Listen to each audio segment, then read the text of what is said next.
Tonight, somewhere in America, a 61-year-old Army veteran is sleeping in a parked car. The temperature outside is 18 degrees. Inside the car, it's 64. He didn't plug anything in. He didn't burn anything inside the cabin. He didn't spend a single dollar on electricity or fuel. His name is Walter Reeves. He served 6 years in the United States Army. He worked 31 years as a diesel mechanic. And what he's using to stay warm through a Midwestern winter is a pile of ordinary river stones he picked up beside the Mississippi for free. The method is older than electricity. It was in an Army field manual before Walter was born. And nobody, at any point in his life, ever thought to teach it to him. If you're over 55, watch this to the end. Walter's story is not rare, it's just quiet. And the method he used to survive it is something your grandfather probably knew, and nobody ever thought to pass down. Walter Reeves was 61 years old when his landlord in St. Louis slid a renewal letter under his door on a Tuesday morning in October. The rent on his one-bedroom apartment was going up $340 a month, effective December 1st. No renovation, no new appliances, no explanation beyond a printed line at the bottom of the page that said, "To reflect current market rates." He read it twice, standing in his hallway. Then he folded it in half and put it on the kitchen counter next to a VA benefit statement he hadn't opened yet. Walter served 6 years in the United States Army between 1983 and 1989. Motor pool, stationed in West Germany for most of it. Honorable discharge. 2 commendations, the kind of service record that doesn't make documentaries but does put a specific kind of quiet steadiness into a man's hands for the rest of his life. After the Army, he worked 31 years as a diesel mechanic for a regional freight company. He had fixed the same fleet of trucks so many times he could diagnose a failing turbocharger by the pitch of the exhaust from across a parking lot. His wife died of breast cancer in 2019. He has 3 grown children and 2 grandkids he sees at Christmas. The apartment he was about to lose was the first place he had lived alone since 1983. He wasn't an addict, he wasn't mentally ill, and he wasn't unemployed. He was semi-retired, drawing a small VA disability payment and working 3 days a week at an independent garage for cash and a discount on parts. He wasn't a man who had made bad decisions. He was a man whose wages had stopped climbing in 2014, while every line on his monthly budget kept moving the other direction. That's not a personal failure. That's arithmetic. And if you're over 55 and you've watched your rent, your groceries, your insurance, and your Medicare supplement all climb faster than your income for 10 straight years, you already know exactly what I'm talking about. So Walter did what men like Walter do when the floor tilts. He sat down at the small kitchen table where his wife used to balance the checkbook for 26 years, and he ran the numbers with a pencil and a legal pad. The new rent came to $1,170. His VA disability was $716. The garage work added about $400 on a good week, $200 on a slow one. Utilities, medication co-pays, truck insurance, food, phone. The pencil moved slowly down the column, and then it stopped. He added the numbers twice. He added them a 3rd time on the calculator app on his phone. The numbers did not care how many times he added them. He had 41 days until the new lease started. He had $1,820 in checking and $410 in a savings account he had been building for a rebuilt transmission on his own truck. If he signed the lease, he'd be 3 months behind by March. If he moved to a smaller place, he'd be 2 months behind by April. Or he could do something else. He drove out to the Mississippi on a Thursday afternoon, not for any reason he could have explained at the time. He parked in a gravel pull-off he had used for years when he wanted to eat a sandwich alone, and he stood at the edge of the water for a long time, looking at the rocks along the bank. The rocks were what the Army had taught him about in 1984. The rocks were what his grandfather had used in a cabin in rural Missouri during the winters Walter visited as a boy in the 1970s. The rocks had been sitting there for free for 10,000 years. He picked one up. He weighed it in his palm. He picked up another one. Then he got back in the 2003 Chevy Malibu he had bought 8 months earlier for $2,200 cash. And he drove home with his hands steady on the wheel and a plan forming behind his eyes that he didn't yet have words for.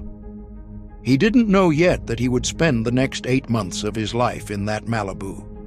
He didn't know yet that he would sleep warmer in it than he had slept in the apartment he was about to lose.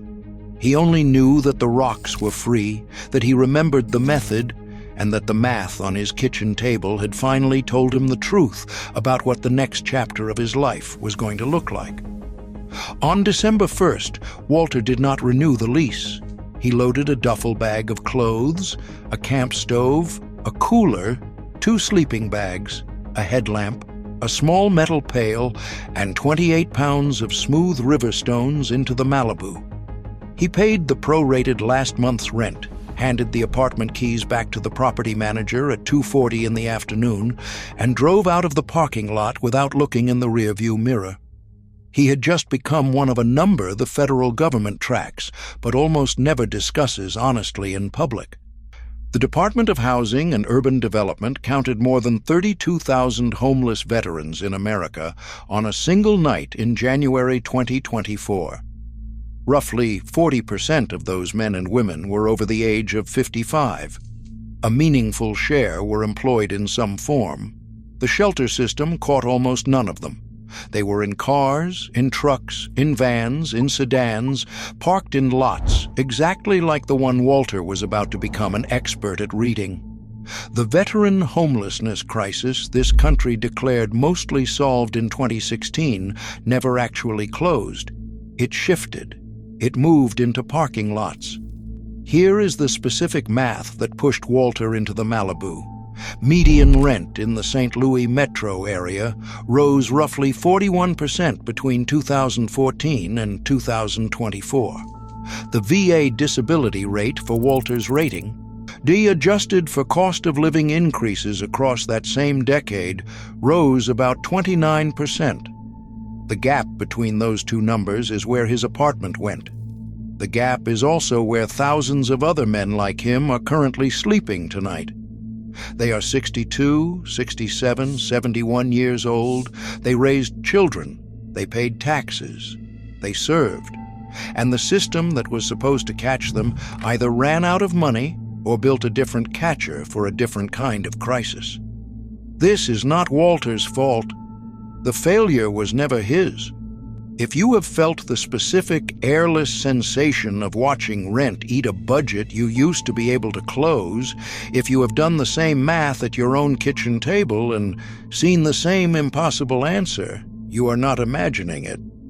The market changed the rules around you while nobody who holds office was willing to say so out loud.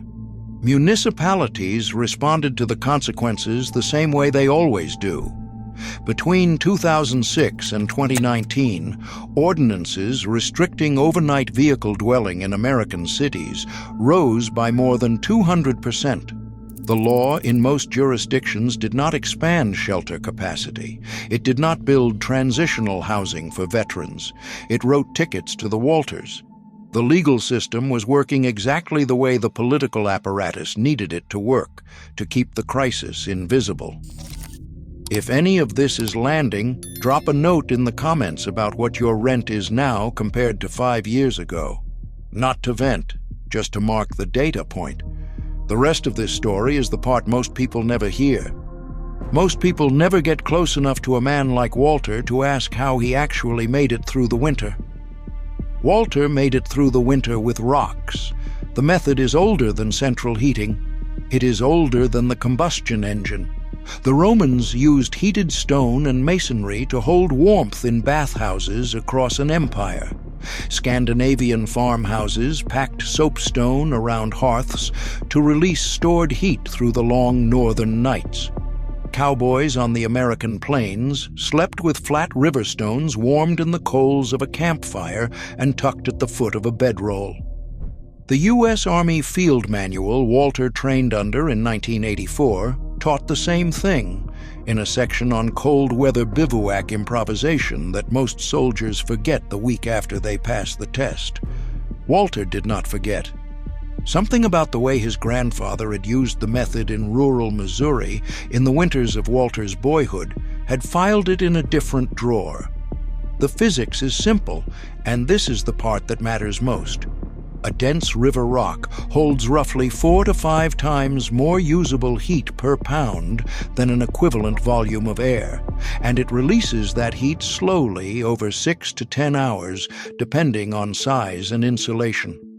A 28-pound pile of smooth river stones, heated to about 400 degrees in an outdoor fire and then wrapped in layered wool and cotton, behaves like a low, patient furnace. It doesn't roar. It doesn't burn fuel.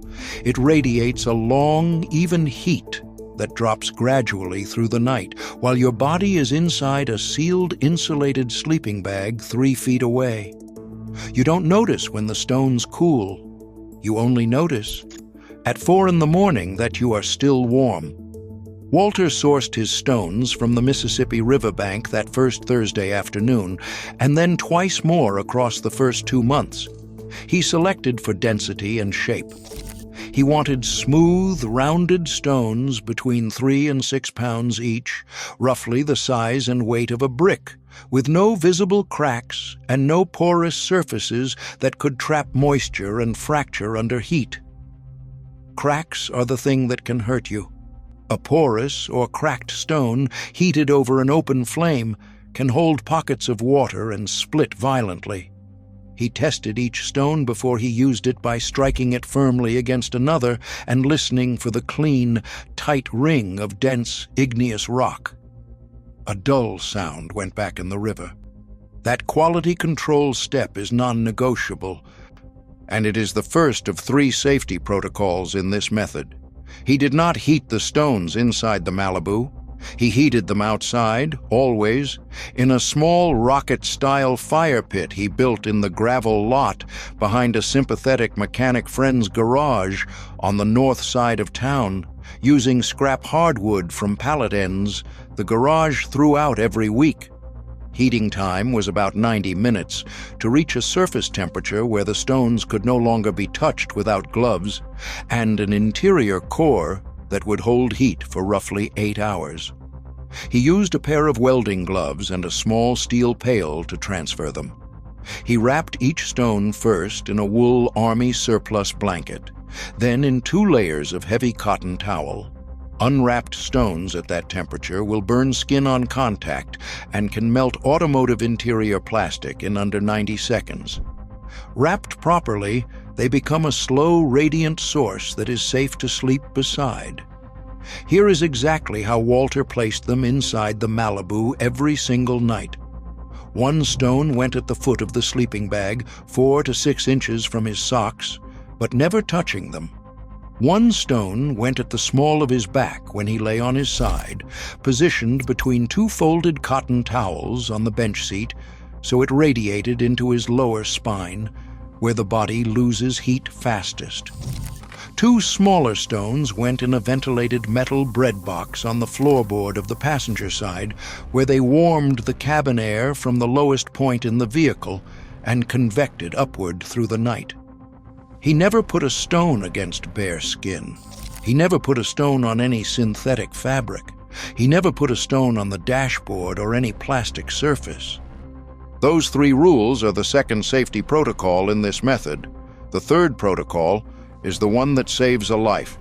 Walter installed a $10 carbon monoxide detector on the headliner directly above the driver's seat, even though his heating system produced no combustion inside the vehicle.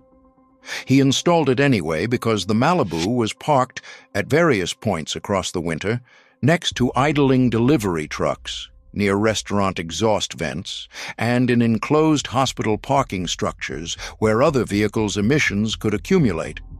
A carbon monoxide detector costs $10 at any hardware store in America. It is the difference between a man who wakes up and a man who does not. If you remember one single thing from this story, remember that one. Walter paired the stones with window insulation he made himself for $12. He traced every window in the Malibu onto cardboard from broken-down Amazon boxes he pulled from the Kroger recycling bin. He cut the cardboard to fit and covered each panel with heavy-duty aluminum foil from a restaurant supply store, shiny side facing inward. The foil-faced cardboard press-fit into each window frame without tape. From outside the car, the windows looked tinted.